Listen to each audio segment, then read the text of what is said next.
What's going on, guys, and welcome back to LOI Fan TV. In today's video we're going to be discussing the champions Shamrock Rovers, obviously on the back of a fantastic week for them, winning both Dublin derbies back to back on the Friday and the Monday night.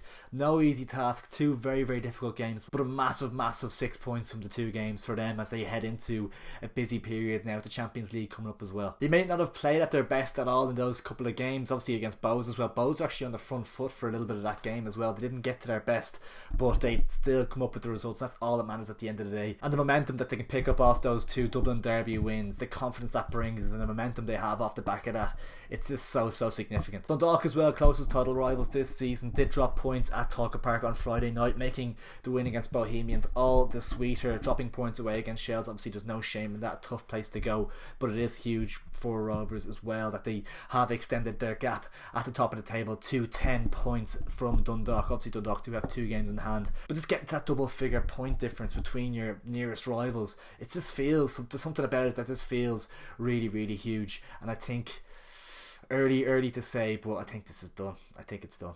The likes of your Derry City, who we thought could be up there as well, they started off the season really brightly. St. Pat's as well, they brought in a couple of impressive signings.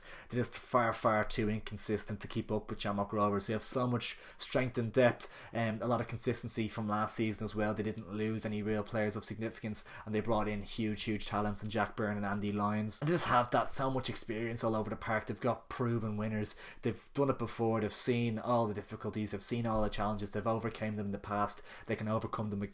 Your Ronan Finns, your Pico Lopez's, all these players are so experienced, and they will guide them, you'd imagine, to the title this season. All that being said though, as I did mention, the Champions League is coming up. Should Shamrock Rovers look to strengthen the squad at all? Me, Liam and Adzi did have a chat about whether Shamrock Rovers should strengthen or not on Cautiously Optimistic, our live show that's every Wednesday, and we chatted about it there a couple of weeks ago. Question for the Rovers fan, forgot his name. Can you see Rovers making any summer signings? If so, who would you like to see in? Jesus, haven't even thought about that. Should we even There's make one any? that comes to mind for me anyway. Yeah, same. One. Ed McGinty. That's the only one I can think of. Oh, yeah. I could see him at the end of the season. I think next year, yeah. That's because I don't think we'd sign him, because in fairness to Manus, he's played well. So I don't think they'd want to sign McGinty and then get him out of and kind of not force Manus out, but give him less game time. You know, I can definitely see McGinty at the end of the season, and when his contract is up, there's no point in signing him halfway through when you can only get him on a free. Then, you know, but yeah, summer signings, no, I don't think we don't really need any. You know, not even in a funny way. It's like, no, you don't. Unfortunately, maybe a centre forward. I don't know, like. And another type of Gary O'Neill sort of player. It's hard to think of one. I would have said maybe like a Colin Whelan or something if you hadn't got injured. Someone like that, maybe kind of coming in as a young player to kind of compete and use rotationary kind of. And if you can nail down a spot, that's always a positive. But like apart from that, maybe Liam Kerrigan or someone like that from UCD. But something to come in and kind of challenge. Yeah, could possibly. We could still sign Whelan even when he's injured, because we saw Perugia and he was out with his hamstring and he only came into towards the end of 2019. He's been awfully unlucky, hasn't he, since he's come in with injuries? Yeah, and in fairness, he's done well this season. You can see the confidence coming back. Player. You know, taking on players and so on. He's the confidence is coming back with him. You know, it's just a matter of conditioning his hamstring. I know he's had problems with that as well. So fingers crossed for him.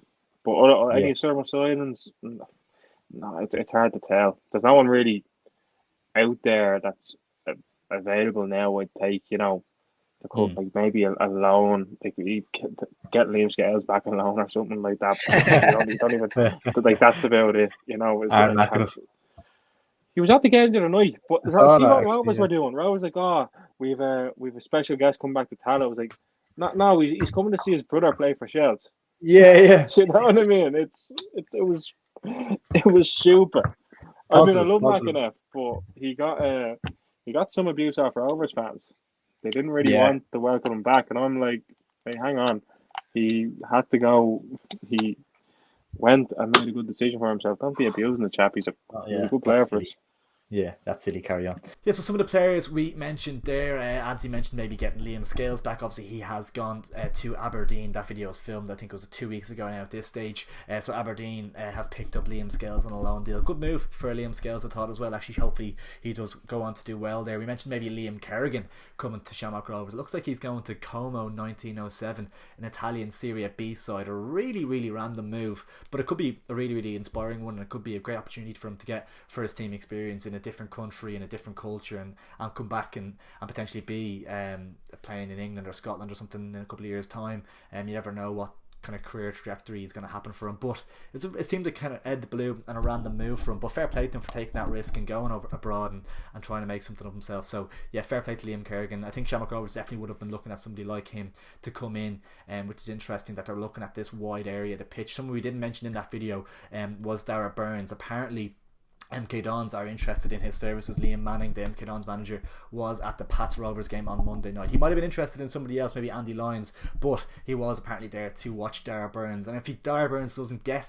that move abroad, apparently Stephen Bradley is waiting in the wings to snap him up, which of course would be a fantastic signing. Interesting that he's looking at these types of wingers to come in. It's not really typical for Bradley to play with those wingers. He kind of plays with Jack Byrne to the right, who's kind of an inverted winger, kind of comes inside. He's kind of a number 10, and Mandrew on the left, who's not a natural winger either. He's kind of a attacking midfielder as well. So maybe he's looking to bring in like a wide player to give them another option in the final third of the pitch. Just offer something different, and maybe if they want to change the formation up, having that wide option would be really beneficial to them. Colin Whelan was mentioned, of course. He is injured for the foreseeable at the moment, unfortunately, which is a huge blow, but he's definitely someone Shamrock Rovers would have been looking at and definitely had their eye on to bring in. A smashing young striker who would really strengthen that area of the pitch. Obviously they have Rory Gaffney and Aaron Green, who scored an amazing goal the other night, but even bringing Colin Whelan in as a rotation option for the first season, learn a lot from the likes of Green and Gaffney, and then take the mantle as their lead striker then next season. Could have been a great option, but obviously wasn't to be in the end. But the main one we kind of talked about was strengthening that goalkeeper position for Shamrock Rovers. It is an area of the pitch that they will need to look into in the near future. Alan Mannis isn't getting any younger, 39-40 years of age now,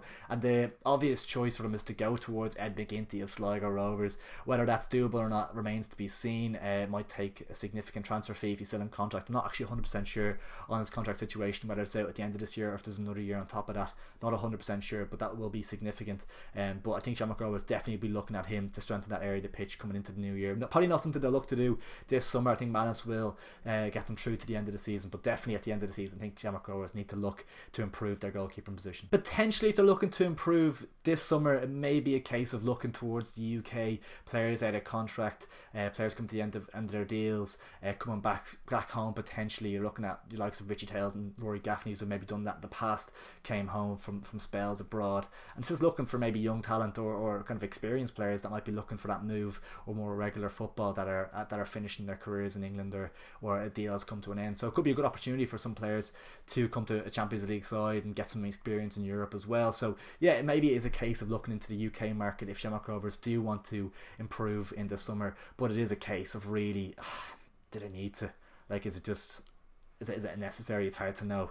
It depends whether they can keep hold of all the players. No doubt to be interested in Andy Lyons given his form this season. As I said, MK Dons manager Liam Manning was at the game against Pats on Monday night. Andy Lyons scored his 6th goal of the season on the evening, so he's having a superb campaign, and there definitely will be interest in him from the UK, you'd imagine. Another one maybe Mandrew as well. You feel like there always will be a little bit of interest in him from maybe a League One side or something like that. Might could take a chance on him, but it's hard to know. But yeah, I think for Rovers it is just about kind of keeping that consistency up, performing well in the Champions League on Tuesday night. I think we're going to be going to that against Hibernians at home in the Tele Stadium. We have tickets, so we might do a fan cam and reaction following the game. But yeah, let us know what you think. Should Shamrock Rovers strengthen in the summer ahead of the end of the campaign, or is there any point to just wait till next season? Let me know down below. Thanks a million for watching, guys. Please do drop a like on the video, make sure to subscribe, and I'll catch us in a bit.